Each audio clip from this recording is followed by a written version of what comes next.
오늘 주 예배에 나오신 우리 성도님들 환영하며 축복합니다.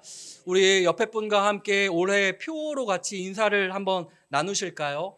오늘의 예배를 마지막 예배처럼 같이 한번 옆에 분과 오늘의 예배를 마지막 예배처럼 같이 인사 나누시면 좋겠습니다. 성도님들, 우리가 예배 자리에 모였을 때마다 우리가 꼭 생각해 봤으면 좋겠는 것은 오늘 지금 내가 드리는 이 예배가 만일 이 땅에서 드리는 마지막 예배라면 나는 어떠한 마음과 어떠한 자세로 하나님을 예배할 것인가?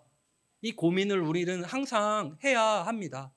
이 땅에서의 예배가 무한대로 우리에게 주어지는 것이 아니고 언제 어떻게 될지 모르기 때문에 우리는 단 한 번의 예배도 소중하게 귀하게 하나님 앞에서 언제나 나의 마음과 나의 심장을 올려드리며 하나님을 찬양하며 하나님을 예배해야 될 줄 믿습니다.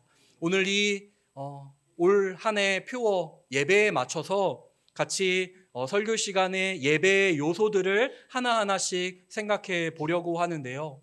오늘은 특별히 우리 예배 시간에 중추 역할을 하는 설교에 관하여 우리가 같이 한번 생각을 해보려고 합니다. 성도님들 혹시 성당에 미사 혹시 참여해 보신 적 있으신가요? 많으시네요. 다들 개종하신 건가요? 네.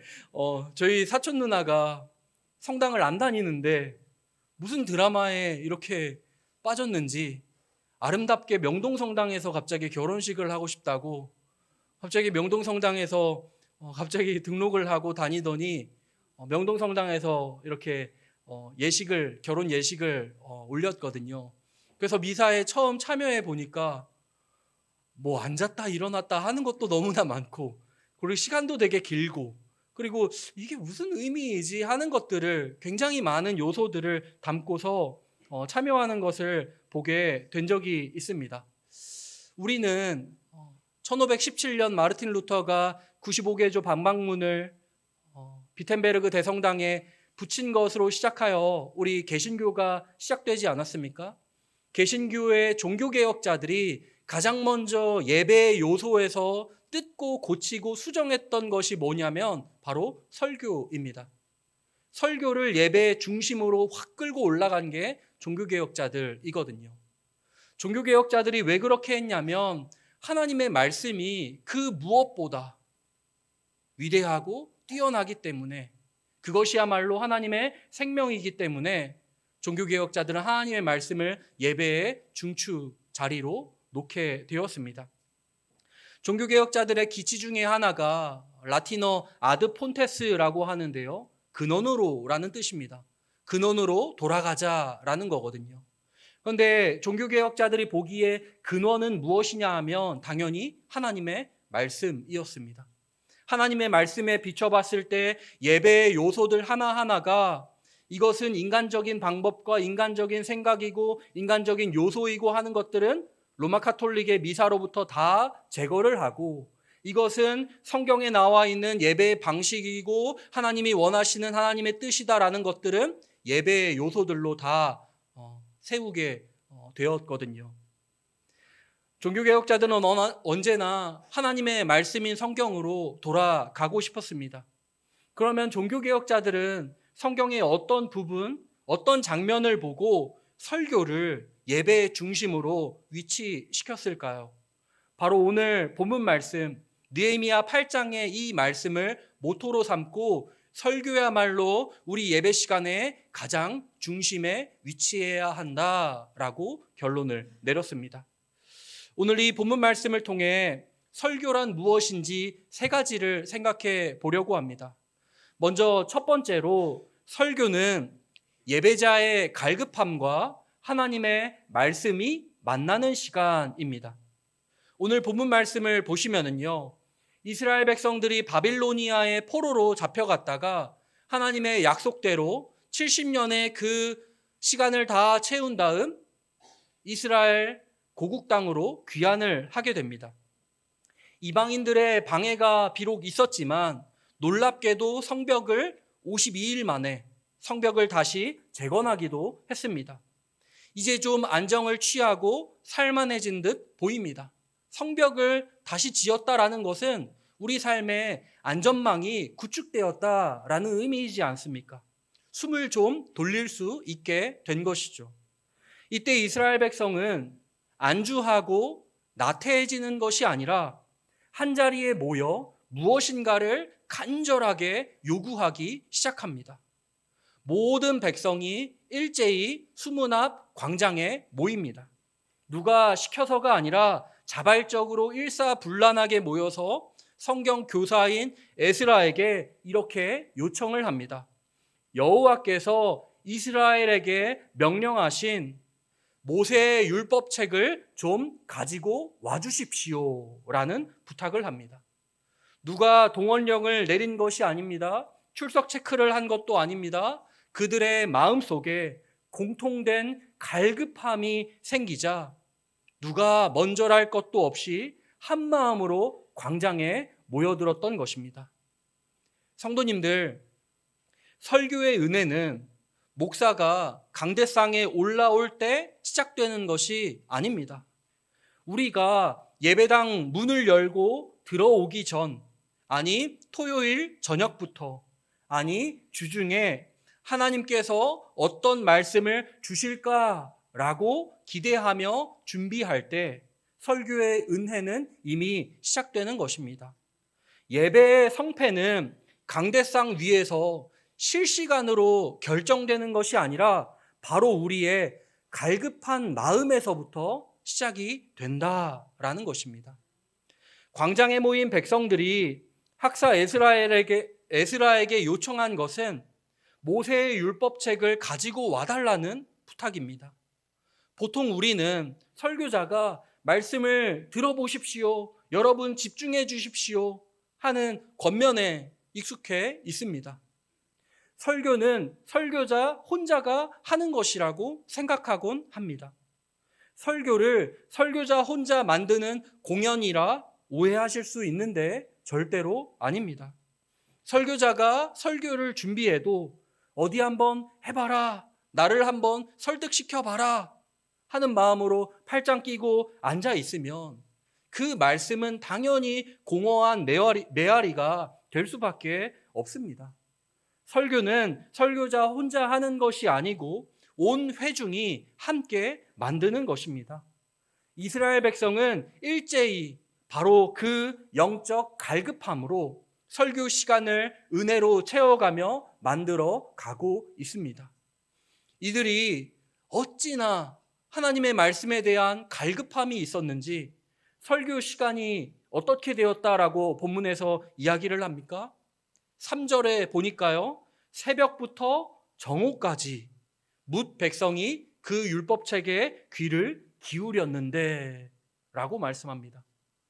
새벽부터 정오까지면 최소 6시간입니다. 최소 6시간이죠. 새벽부터 정오까지. 그 긴 시간 동안 말씀을 듣는데 어떤 자세로 듣습니까? 귀를 기울여 들었다라고 말씀합니다. 이 귀를 기울였다라는 건요, 직역을 하면 마음이 말씀에 딱 달라붙어 있었다라는 뜻입니다. 최소 6시간이라는 장시간도 놀랍고 그들의 집중력 또한 부럽고 놀랍습니다. 오늘날 우리는 30분 남짓하면 길다고 지루하다고 느끼면서 몸을 막 베베꼬기 시작합니다. 저도 그렇습니다. 핸드폰에 마음을 빼앗기고 여러 할 일들을 머릿속으로 막 생각하곤 합니다. 설교 시간은 내가 뭔가 계획을 세우고 내가 무엇인가 생각하기에 집중이 잘 되는 시간이야 라고 생각하면서 그 할 일들을 생각하며 우리의 귀를 닫아 버립니다. 그러나 수문앞 광장에 모인 이스라엘 백성은 어떻습니까? 귀를 기울여 하나님의 말씀에 경청합니다.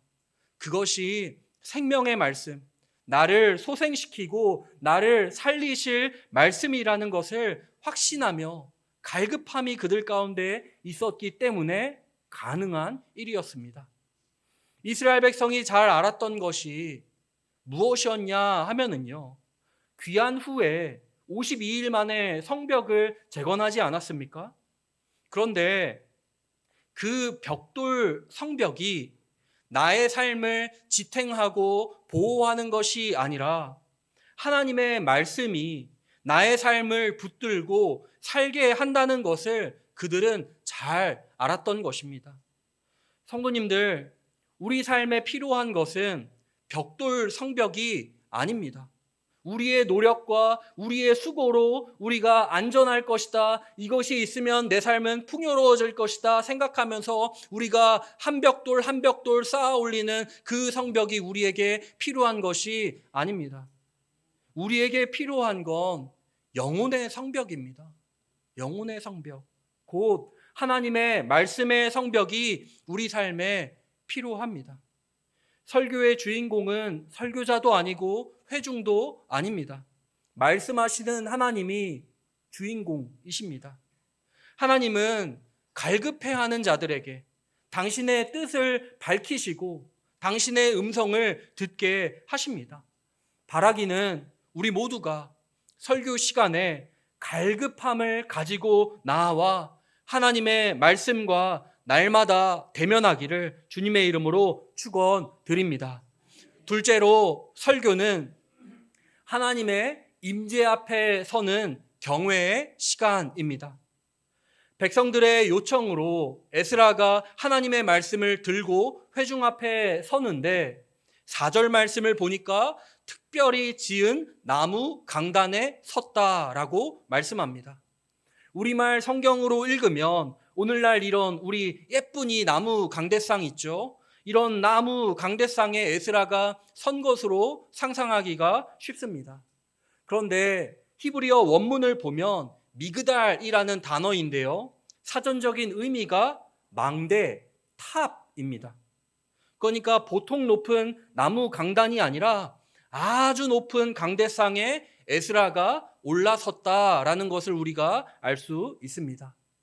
그래서 종교개혁자 중에 제네바에서 활동을 했던, 우리는 칼빈이라고 하지만 그 프랑스 사람이기 때문에 장깔뱅이 원래 그 음역이 맞는데요, 장깔뱅의 설교단을 가보면 계단을 타고 올라가야 할 정도로 강대상이 아주 높습니다.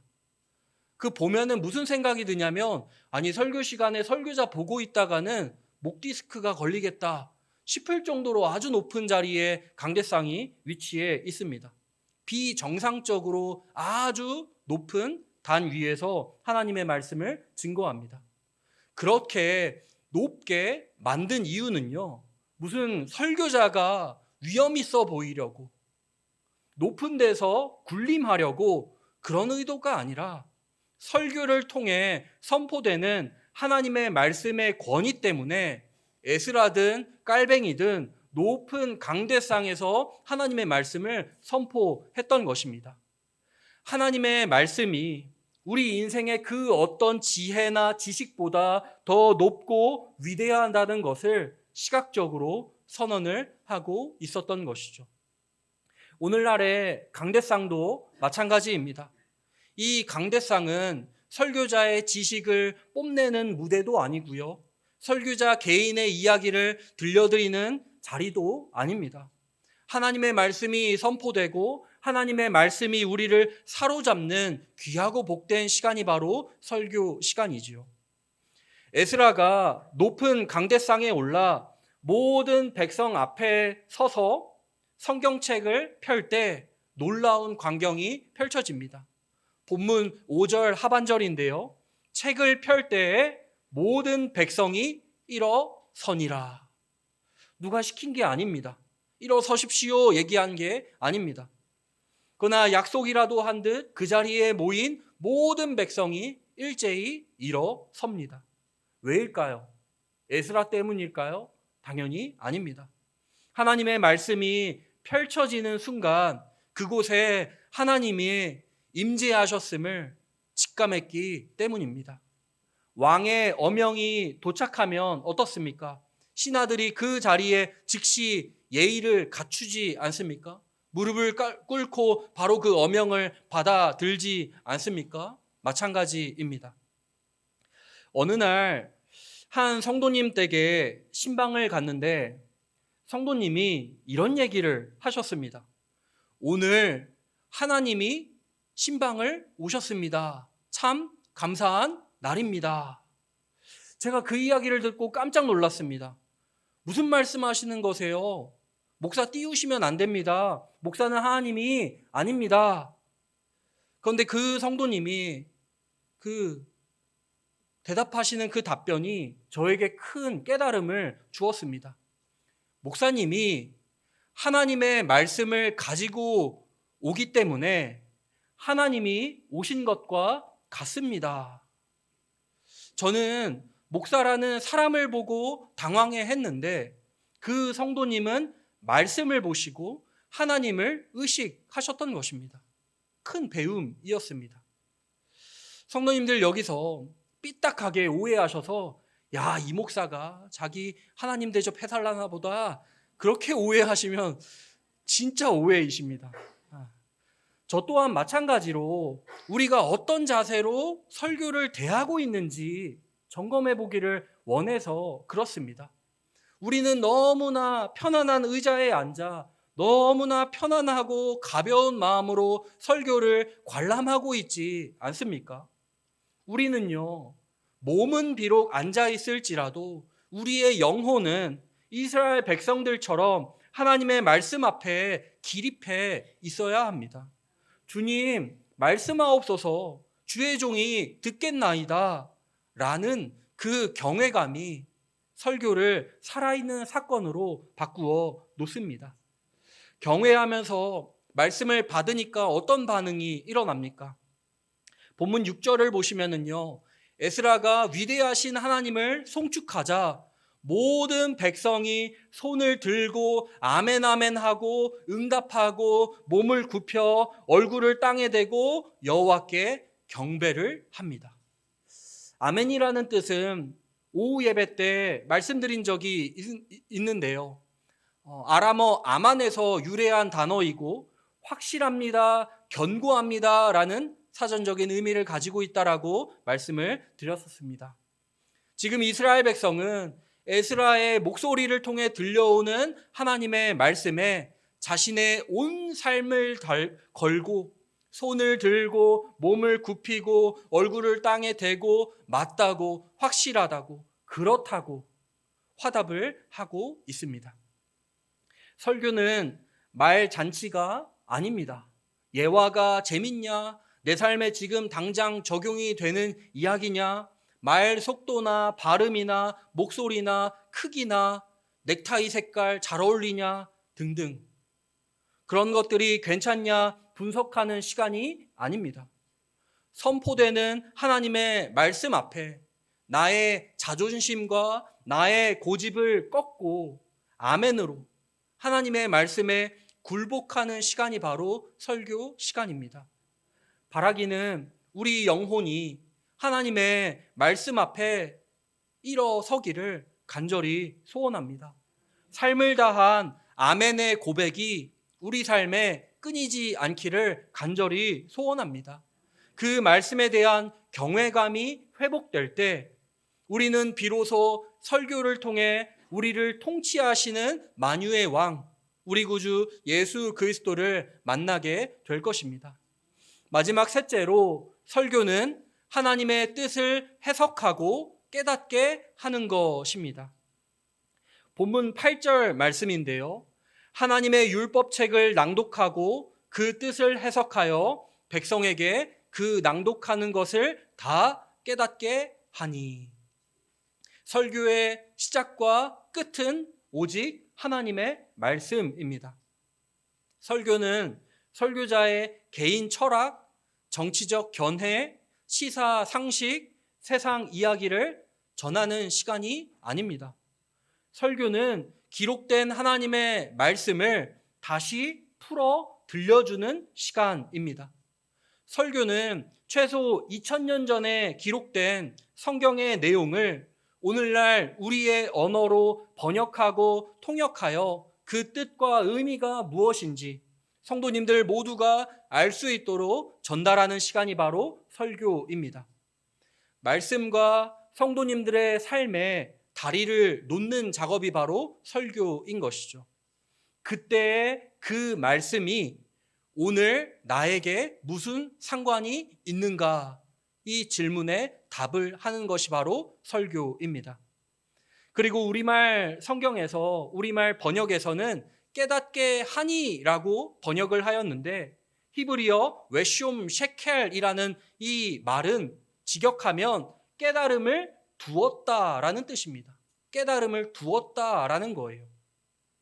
그러니까 단순히 스쳐 지나갈 지식과 정보를 건넸다라는 것이 아니라 우리 마음속에 간직하도록, 삶으로 이어지도록 하였다라는 뜻이 되겠습니다.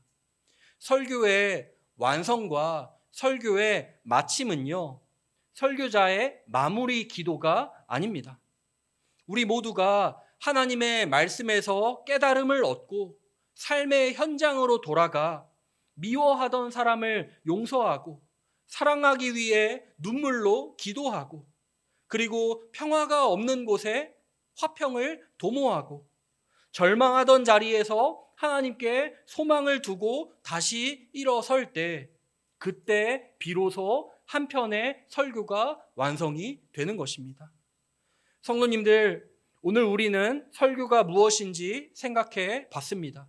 설교는 갈급한 마음으로 하나님의 말씀을 청하고 경외함으로 그 말씀에 반응하며 그 뜻을 밝히 깨달아 삶으로 실천하는 거룩한 과정입니다. 이번 주부터 설교를 대하는 우리 모두의 태도가 바르게 정립되기를 간절히 소원합니다. 그 일을 위해 우리가 짧게 빠르게 3가지만 같이 결단을 하겠습니다. 첫째로, 기도로 설교의 은혜를 준비하십시오. 주중이나 토요일 혹은 주일 아침에 나와 하나님, 오늘 저에게 말씀을 주시고 강대상에서 하나님의 진리의 말씀이 선포되어 하나님의 뜻을 발견하게 하옵소서라고 기도하며 준비를 하십시오. 그 기도가 강단을 살리고 우리 영혼을 살릴 것입니다. 둘째로, 아멘으로 설교에 동참하십시오. 설교는 구경하는 게 아닙니다. 오늘 괜찮나 안 괜찮나 그 판단하는 시간 아니고요, 관람하는 시간 아닙니다. 선포되는 말씀이 내 마음에 찔림이 될 때, 나에게 깨달음이 될 때, 주님, 어렵지만 그 말씀대로 살아보겠습니다 라는 마음으로 삶을 걸고 아멘을 우리는 해야 합니다. 그 삶을 다한 아멘이 선포되는 말씀에 생명력을 불어 넣을 것입니다. 마지막 셋째로, 단 하나의 깨달음을 붙드십시오. 설교의 모든 내용 우리 다 기억 못합니다. 저도 못합니다. 그러나 오늘 나에게 주시는 단 한 문장, 단 하나의 단어, 단 하나의 깨달음은 꼭 붙들고 예배당 밖으로 나아가십시오. 그 하나의 깨달음이 우리의 한 주를, 우리의 한 주간을 지켜줄 것입니다. 설교가 살아나면 예배가 살아나고, 예배가 살아나면 우리의 가정과 우리의 교회가 살 줄 믿습니다. 이제 설교를 마칩니다. 우리 교회가 수문 앞 광장이 되기를 간절히 소원합니다. 매주일 이 강단에서 선포되는 말씀이 우리의 귀를 열고 마음을 뚫고 우리 삶을 변화시키는 기적이 되기를 간절히 소원합니다. 하나님의 말씀은 살아 있습니다. 그 말씀 앞에 우리 인생을 걸어봐도 괜찮습니다. 하나님의 말씀 살아있고 하나님의 말씀 영원하기 때문에 그 말씀에 내 인생 걸어봐도 괜찮습니다. 선포되는 말씀에 나의 기대와 소망을 두고 살아가는 우리 모든 사랑하는 성도님들 되시길 주님의 이름으로 축원합니다. 우리 같이 찬양하고 기도했으면 좋겠습니다.